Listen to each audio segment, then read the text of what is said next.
So I watched a video recently by Gator Goat Johnny where he talked about as he put it, the Lovey Dovey stuff in MLP. And he did touch upon the fact that Lauren Faust, through, I guess, various sources, had come out when she first started the show and essentially didn't want to have any kind of like romance implemented in there, especially with the main characters. But as he mentions in the video, some rules, even the rule of thumb, are meant to be broken. And we kind of saw that here in the show. There is no doubt about that.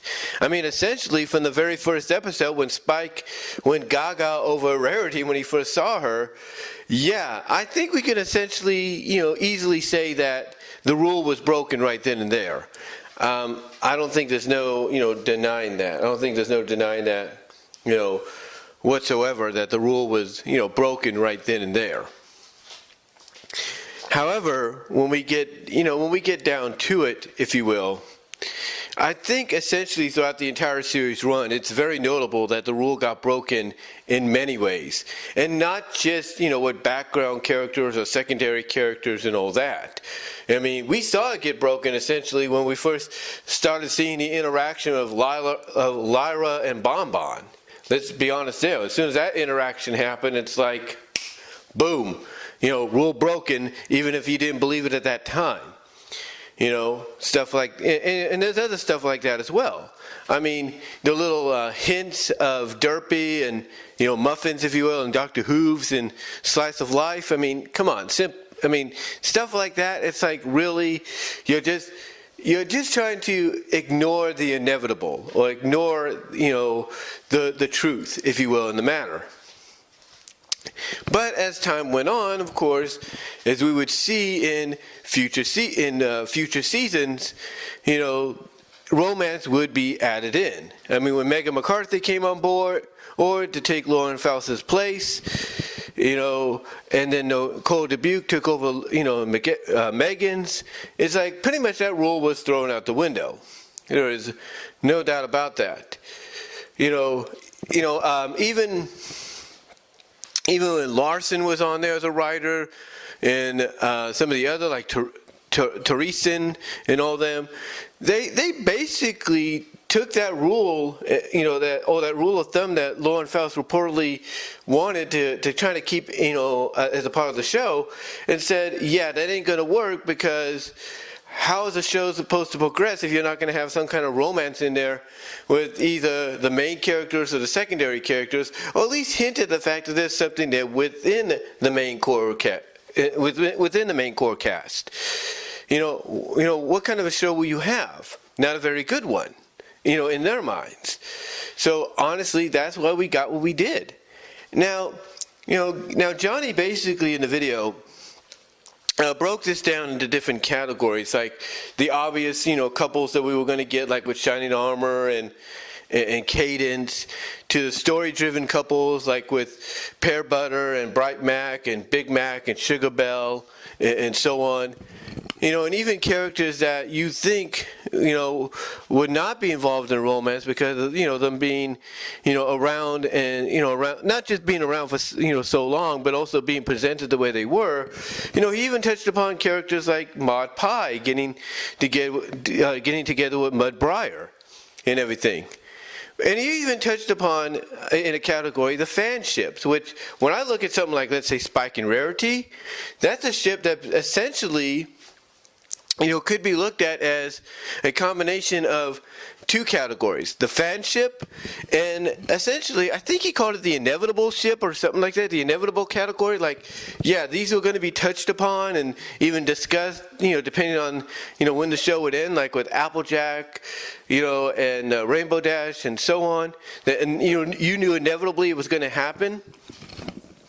I kind of look at the fact that Spike and Rarity fall into that category of not just, I guess you could say obvious, but they also fall into the inevitable and fanship. The obvious because of the fact that no matter how hard you try to, hide it or, try to twist it a different way, in some shape or form, and all that, or presentation, it's obvious from the fan's perspective, from watching the show, reading the comic, even merchandise itself, that these two are going to be together. Or these two are pretty much connected, by the hoof and tail, or by the wing and the hoof, to be, something more than friends. And then, of course, you take a look at the inevitable. And when you look at things like the final season, especially Best Gift Ever, that was after season 8 and leading into season 9, yeah, that was pretty much somewhat in the inevitable category of, yeah, this was going to happen, we just didn't know when. And then, of course, you take a look at the fanships, and again, these are, and again, the reason it falls into this category, I should say, is because basically, fans, even though they didn't get like a true concrete confirmation at the end of the day, they will use their fanships. They will use their, their writing skills, their creative skills, artistically and animation-wise, to make it a reality. I talked about George Gaza a couple of weeks ago. For Valentine's Day, he did an animated adaptation of a comic that came out like during the early days of the show called No Excuse of the Heart. And the way he kind of adapted it, not just scene by scene, but word for word, is he adapted it, kind of updated it, if you will, to where essentially you could, if you want to look at it from an official standpoint, even though it's a fan creation, you could place it in between Drag and Dropped and, Last Problem. You could essentially squeeze it in there. Because of the fact of, not only do you look at it and could almost mistake it for official animation, but you look at it, as in the, like I said, in the way that it's presented. Like, this is kind of like a fan's way of answering, the question of, okay, did they become an item? And from this, interpretation, the answer would be yes. The answer would be yes through this fan's creativity. It would be a yes. And then if you want more evidence from an official standpoint, Hasbro basically has, a whole video dedicated to what they call Rarity and Spike's love story. And also the fact that when you really get down to it, they wouldn't be throwing in all these subtle hints and moments throughout the final seasons, despite whether it was Megan McCarthy in charge or Nicole Dubuque in charge. They wouldn't be throwing in all these subtle hints and moments, these and scenes, if you will, with them together, if they weren't trying to imply that, yeah, maybe there was something between them, but they couldn't do anything beyond what they were, given, the permission or given the okay to present. And that's, again, where that third category, which, it kind of falls under, comes into play, that being the fanship category. And, even the fanship category includes things like Fluttercord, Fluttershy and Discord. I mean, why do you think, Disney Fanatic did Bride of Discord and Daughter of Discord? Because she saw the potential of them being more than just, friends, at the, in the long run. Like, potentially they could be more. And, the open-ended answer or open-ended moment that we got in Last Problem pretty much, really gives the ball to the fans and say, hey, look at this. How are you going to, how are you going to explain this? How do we explain this, basically? And, that's up to the fans to look at. The thing that I'm trying to get at here when looking back at this video and talking about it is, at the end of the day, I have to agree with Johnny. I have to agree with Gator Go Johnny. It's not, at the end of the day, romance, depending on how it's presented and how it's categorized and everything, and what characters are involved, in that situation, romance can be done, justifiably in the show and not hold it down. Especially, like I said, if it's, depending on how it's, presented and what characters are involved and like what categories it's touching upon. Like, one of the categories he talked about was story-driven. story-driven, romances and all that. And again, he touched upon, Bright Mac, Pear Butter, Big Mac, Sugar Belle as prime examples of these are romances that had good stories behind them, had development, and when they had the culmination, guess what? It didn't bog the show down. It helped improve it. It got people's attention. I mean, I guarantee you, after the Perfect Pair episode, aired in season 7, I guarantee you, fans that were kind of still doubtful about watching the series and supporting it, all of a sudden, I guarantee you, probably started catching up on the show from season 1 up to that episode, and then continued on from there. I guarantee you that's probably what happened. I'm not saying it did, but again, the way the story was presented in its culmination, all within one episode, pretty much, to me, set the table for any new fans that were still doubtful and still questioning whether or not they should support the show. It pretty much, I think, sealed the deal for them to be like, okay, we're going to support this show. We're going to go forward with the show, and give it, our full undivided attention, because if it's giving us stories like this that are good, then there's no doubt we got to give it our full support.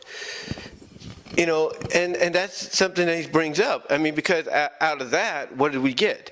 Almost not even that long after, what did we get out of that? The beginning of the Big Mac Sugar Belle, I guess you could say trilogy of episodes. The three chapter story, if you will, between them, which culminated in the final season with the both of them getting married. So, yeah, I do agree that romance, if done right and presented right, doesn't have to, bog a show down. In fact, it can improve it. I mean, come on. When you look at a lot of the most notable animated films or live action films out there, you cannot tell me that neither one of them has had romance as a part, of its story, to the point that romance doesn't bog this movie down, but it helps elevate it because of the characters involved. You cannot tell me that there is not one animated or live action movie that doesn't have that, kind of situation where the romance, like I said, doesn't bog it down, but helps improve it. You can't tell me there's not one out there, because there's plenty, and a lot of notable ones as well. I mean, here's the thing. Here's the prime example of that too when it comes to other shows. All right, one of the videos I did, one of the fan vids that I did for Valentine's Day this year, was it featured the song "If I Didn't Love You" by Carrie Underwood and Josh Allen. I think that's his name. Hold on. Sorry about that. But like I was saying, let me give you some other prime examples.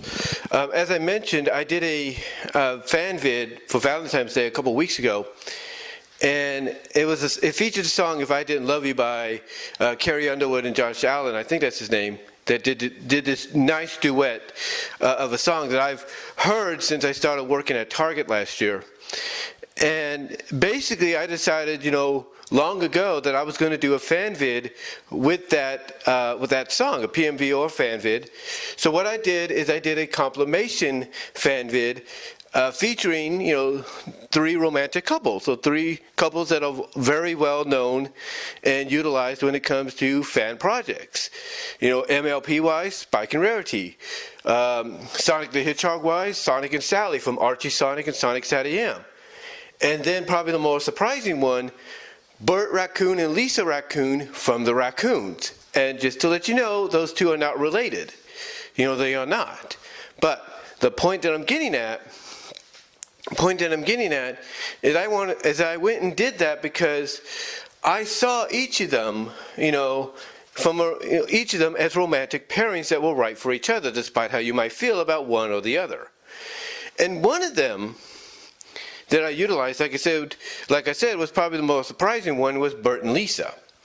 Because you see, it's basically implied not just from her debut in season 4 in the episode Spring Fever, but her return in season 5 and her return as now an ongoing character.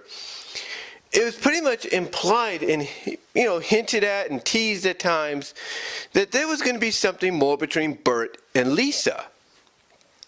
And honestly, we kind of got the, I guess you could say, will they, won't they, I wouldn't say will they, won't they vibes, but we kind of got those vibes of, okay, they're going to break up, there's not going to be, there's not going to be anything there anymore, kind of thing with the final episode, Go for the Gold.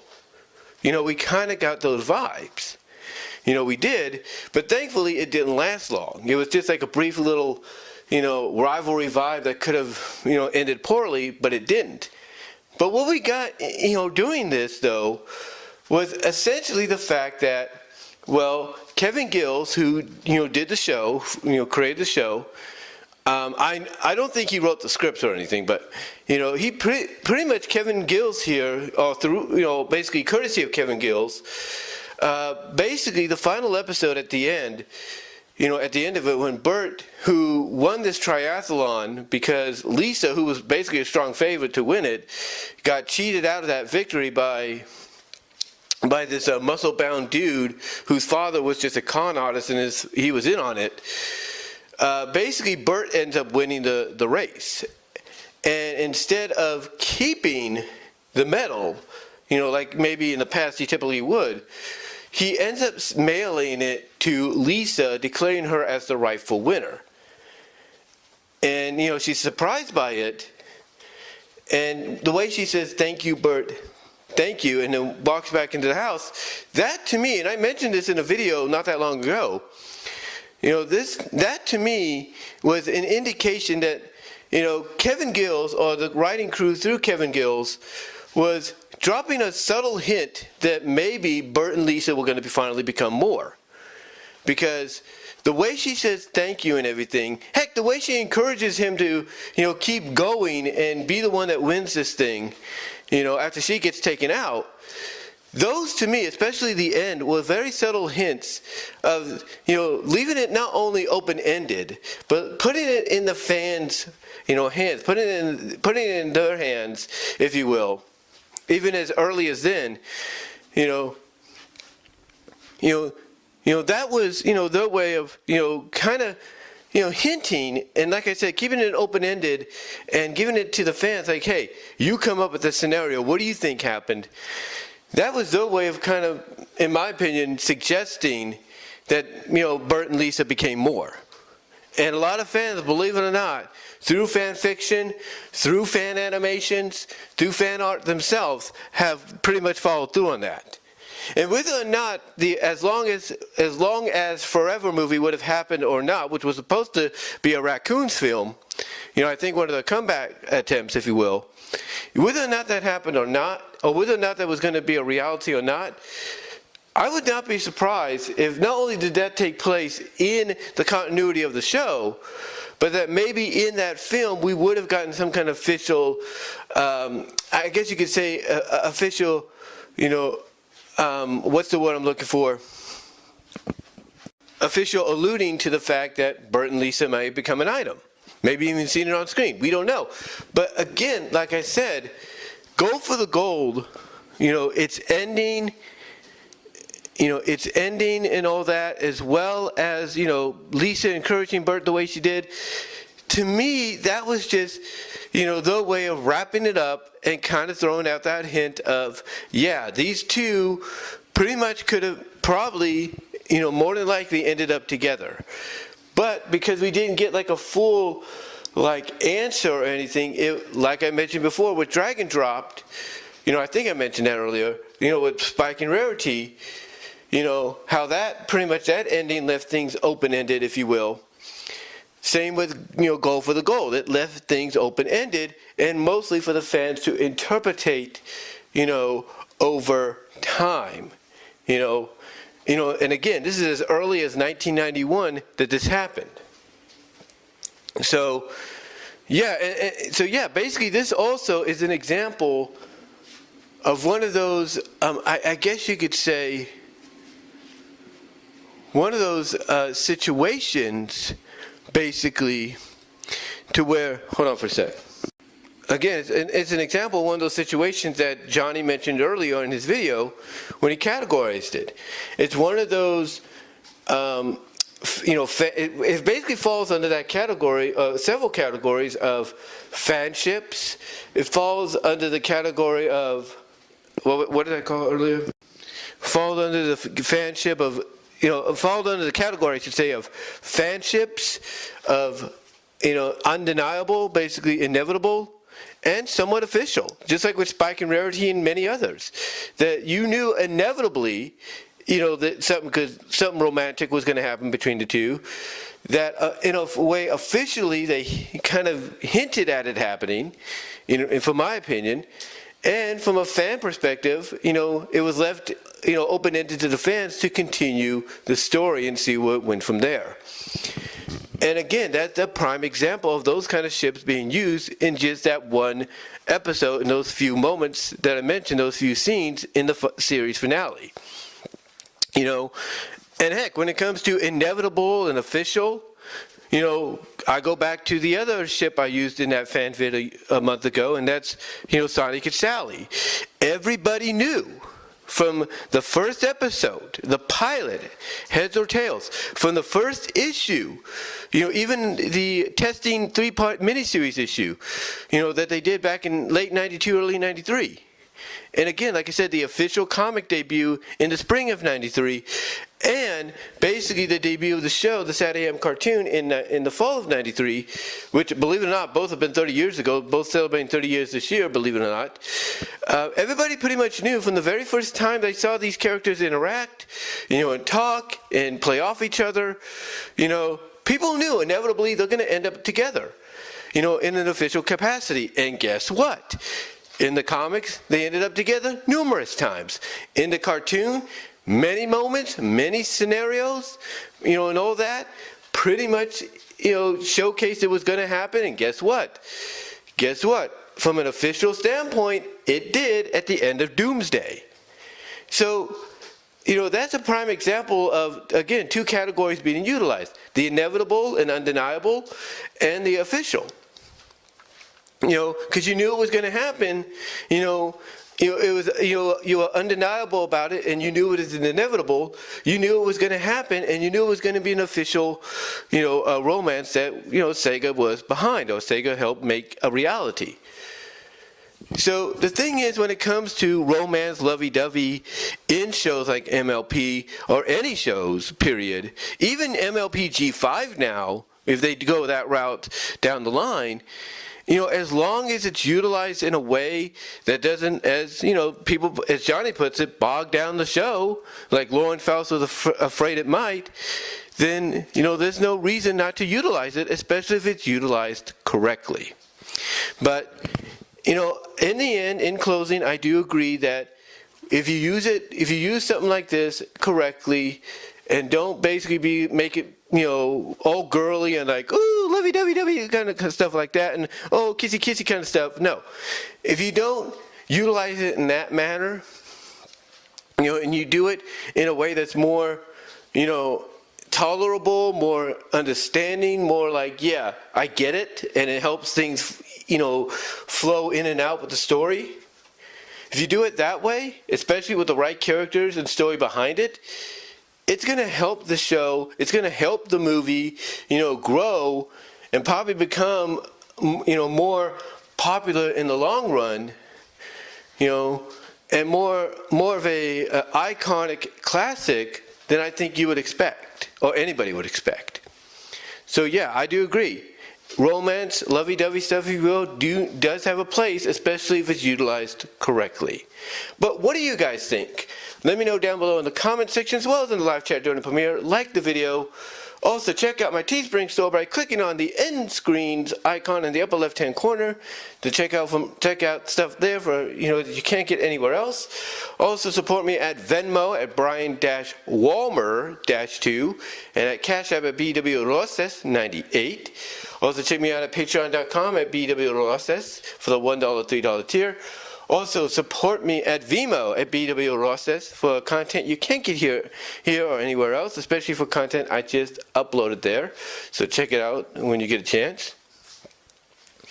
Also, ladies and gentlemen, check me out at divanaut.com. So that's BVW1979. And until next time, let me know what your thoughts are. I will provide the video link to his to Gator Goat Johnny. Ani, well, you talked about Lovey Dovey. I'll provide it, at the end here, at the end screen. And until next time, I'll talk to y'all later.